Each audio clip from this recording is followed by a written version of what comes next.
So good afternoon. Welcome to this session of In Conversation. My name is Dr. Karl Devincenzi. I'm joined today by Dr. Katherine Lloyd Clark. And this is the first time we're going live for this session. So hi, Katherine, how are we doing? Hi, Karl. Really well. Hello, everyone. Fantastic. Katherine, we're going to start off. There's several topics I want to cover today. The first would be we're going to be sort of reviewing tuition fees and seeing the changes that have happened there. We're going to be sort of looking at some applicant data, and obviously we had sort of the first indication of what may be happening this year through sort of mid-October applications, and then we're going to look ahead to see what we may expect to sort of happen over the next few months. So if I can, let's start with the tuition fees, and obviously we have this announcement of sort of a change in tuition fee sort of level charges for students for next year, and it's something the sector's been asking for a while. In relation to there's been lots of conversations about how fees had remained static for many years, and of course, even though the fees remain static, costs and sort of prices for universities kept on going up. So I guess the question there is this the answer the sector was looking for?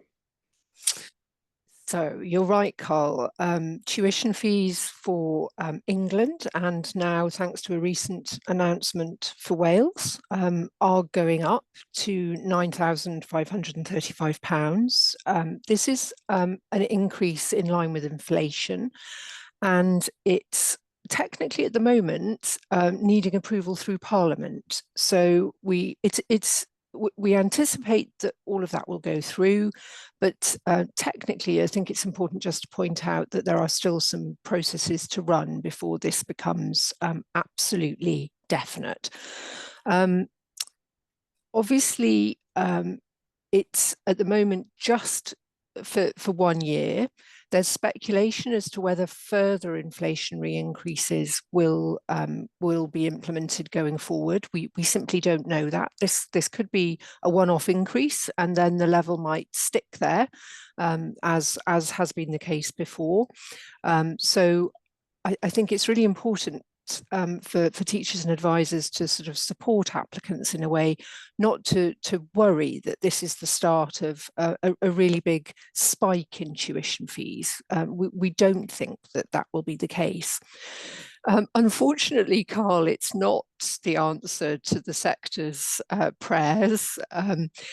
With the increase, we've seen other pressures on our budgets, from the very significant increase to national insurance costs for universities as an employer. We're not exempt from those. Along with so many other types of employer, we're facing a really significant increase in terms of national insurance costs, and those unfortunately outstrip the increase that's going to come from these tuition fees. So the sector's position is really a little bit worse than standing still. And from a student point of view, obviously any increase can be seen with some sort of nervousness and anxiety in terms of additional costs coming through. In reality, what does it actually mean for them?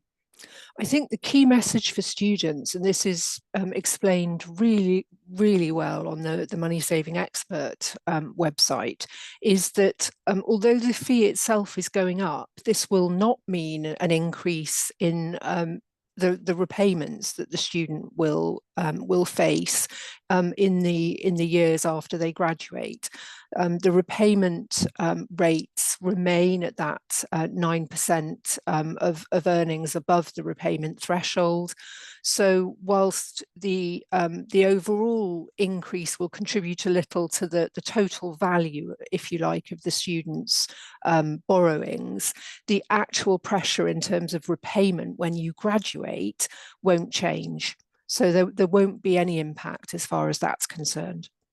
And of course, there was an increase in the maintenance loan as well for students. So there was indeed a small amount, but there was an increase nonetheless, coupled with the increase in tuition fees.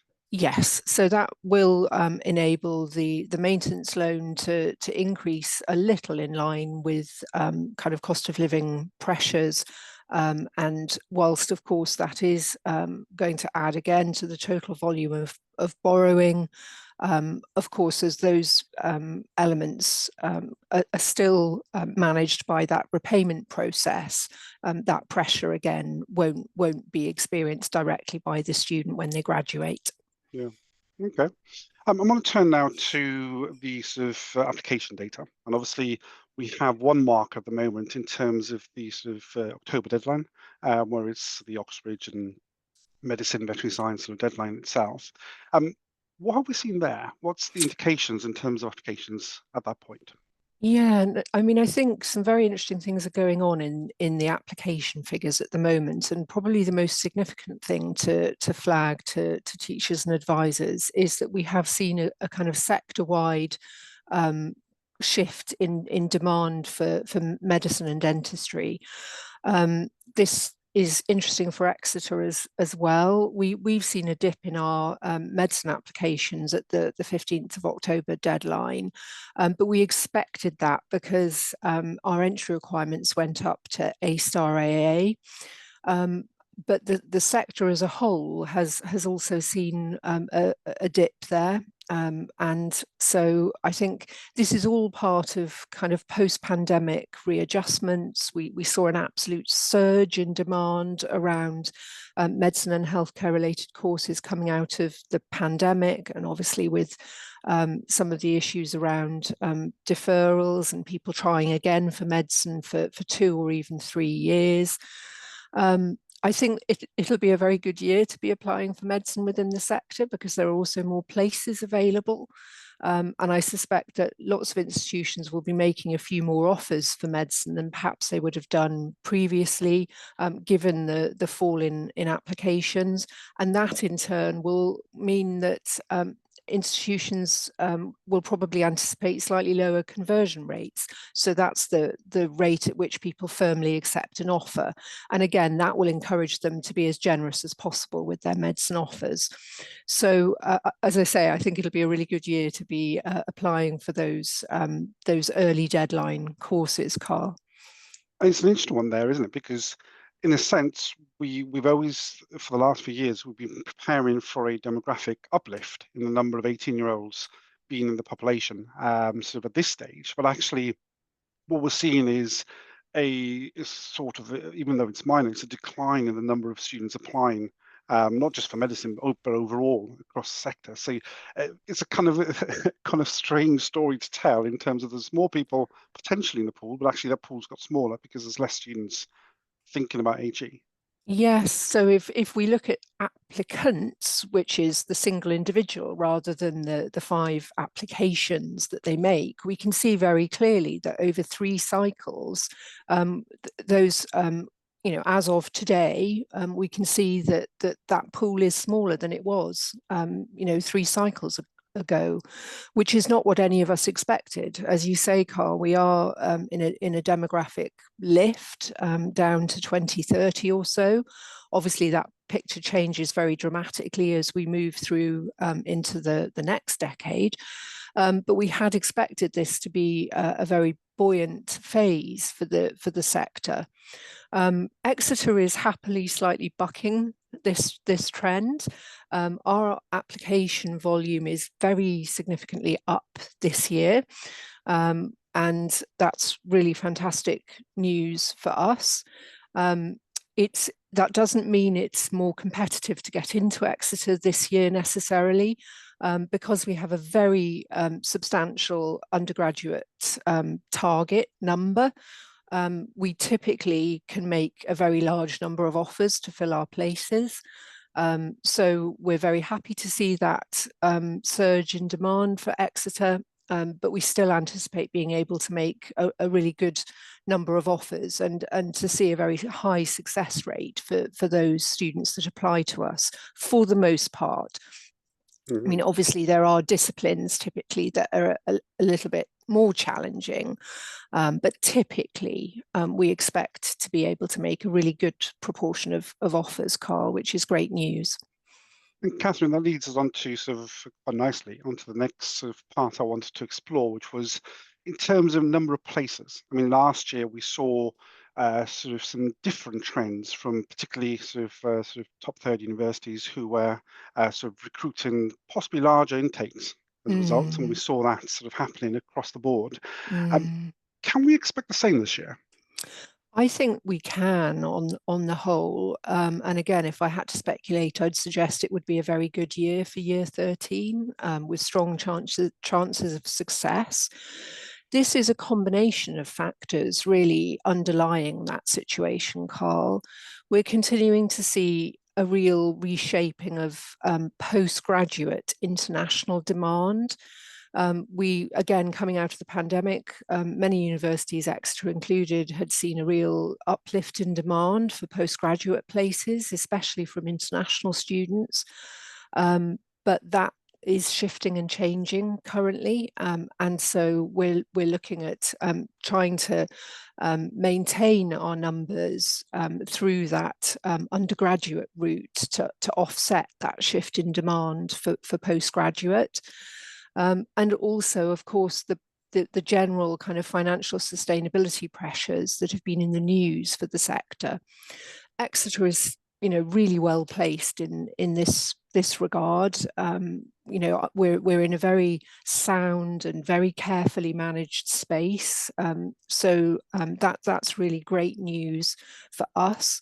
But of course, we're facing the same pressures that the sector as a whole is, with many costs rising. Whatever you look at is more expensive these days at home and at work, isn't it, Karl? And so we're really looking at maintaining those numbers as part of that overall approach to sustainability. Thinking about that in terms of those joining us today, I can see a few sort of listening live at the moment. The message for students in relation to selecting those aspirational choices, surely if what we're saying is there are likely to be a greater number of places than perhaps what there were in the past, the message certainly needs to be, look, go for it in terms of thinking about those aspirational choices, because there's a greater chance of actually getting an offer. Yes.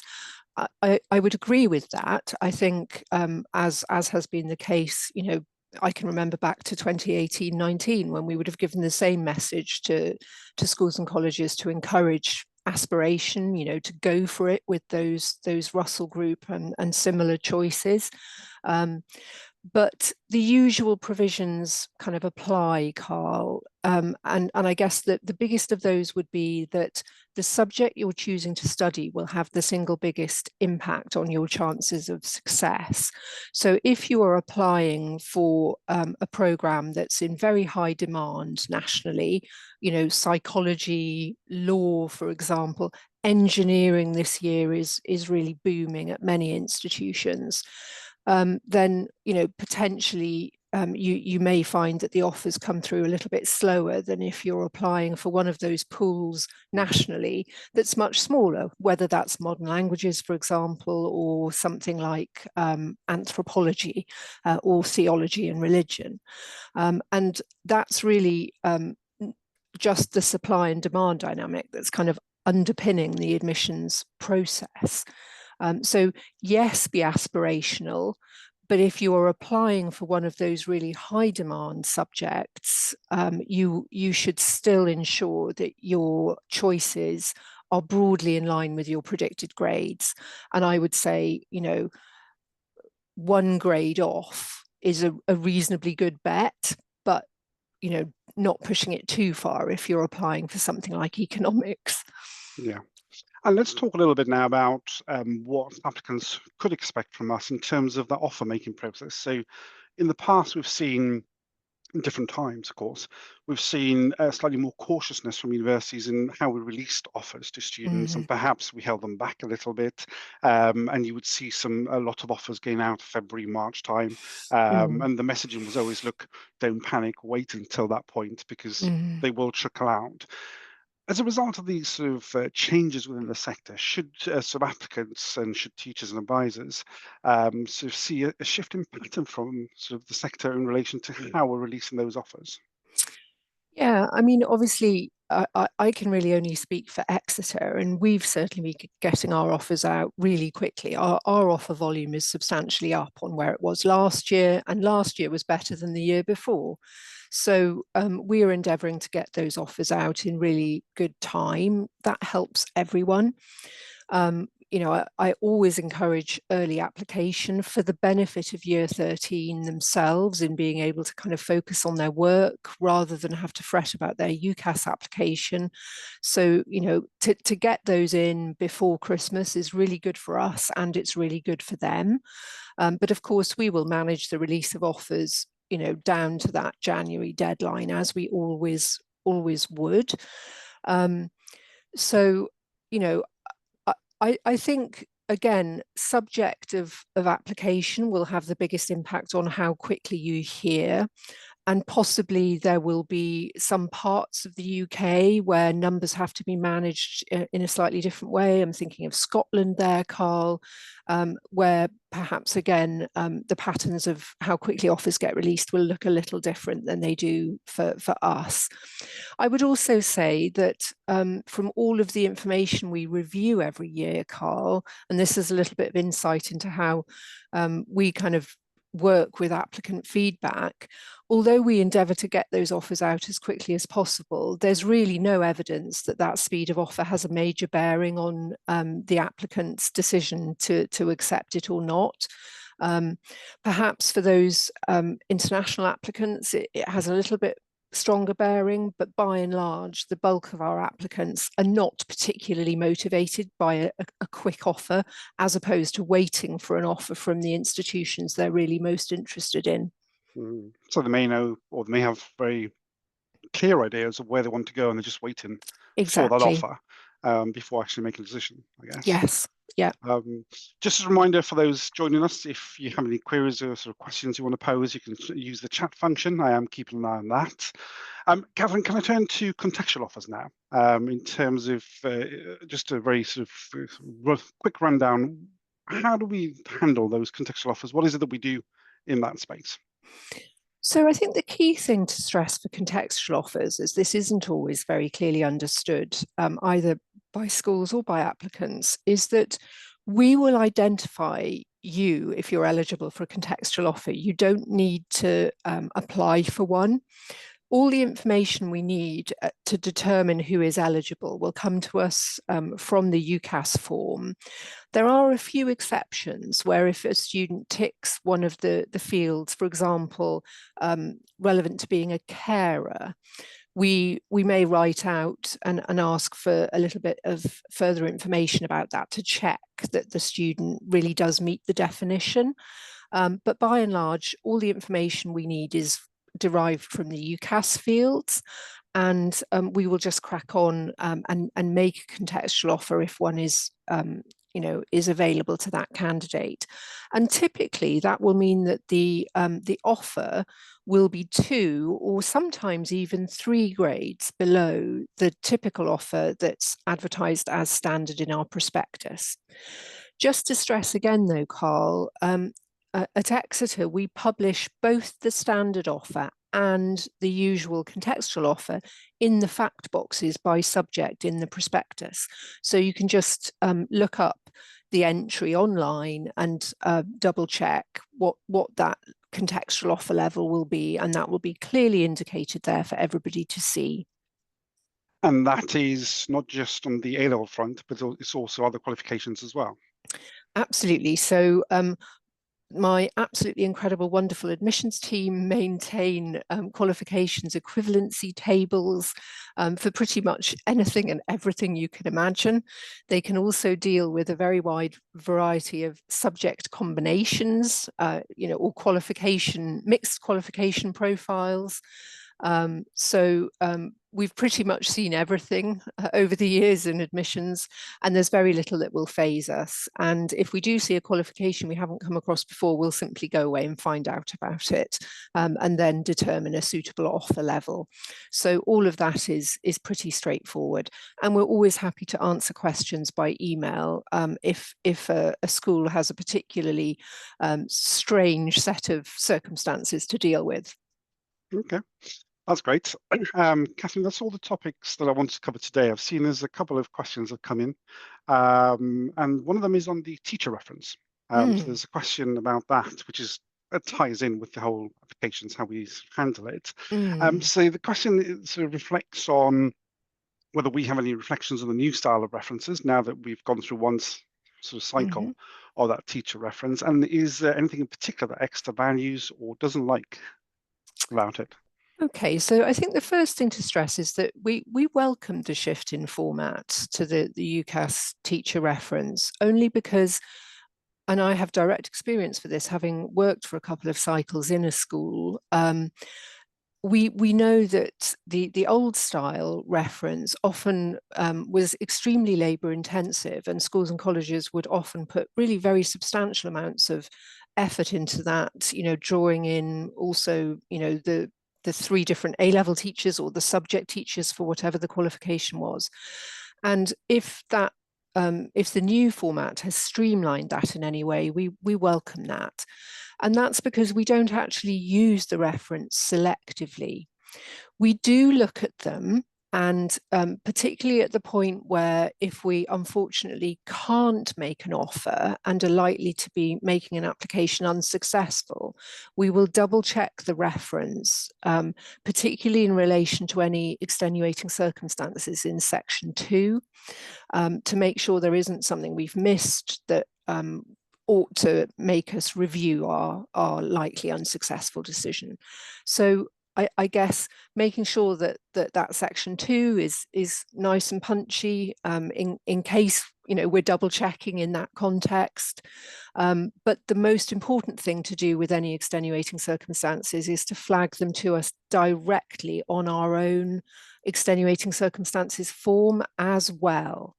That is the belt and braces approach, and that process again predates the new UCAS reference format. It's not a new thing. It doesn't reflect the fact that we don't think the section 2 is appropriate in any way. It's just we've always had a separate form, and we continue to have a separate form for extenuating circumstances. And you can find that form on our website. So if you go to www.exeter.ac.uk, you can just search for it on there and it pops up as one of these sort of search fields.